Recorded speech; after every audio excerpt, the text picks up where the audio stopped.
Hey everyone, Technomentary here with a video for you guys. In today's video, I'm going to show you how to turn off your iPhone 16 Pro Max in a few different ways. So let's get started.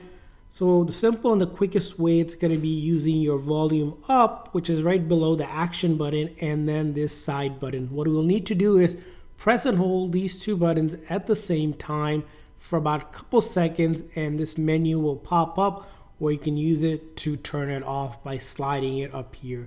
Now that's going to be method number one. Now method number two, if you don't or can't get the buttons to bring up that menu, you can actually go into your setting on your iPhone and then go to general and then scroll all the way down where it says shutdown, which is basically will also turn off your iPhone once you slide it over.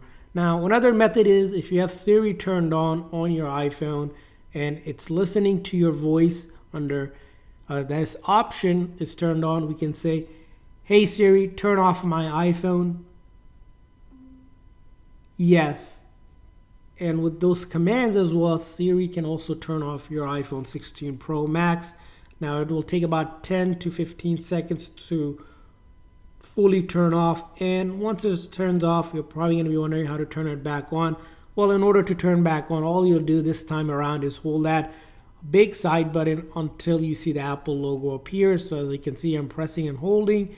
And once I see the Apple logo, I let go of that side button, and that's going to go ahead and turn on the iPhone. Now, if that doesn't work for you, if the phone is already turned off, another way to turn it back on is just simply going ahead and plugging it into a charger when the phone is charging, and if it's turned off, it'll automatically turn on as well.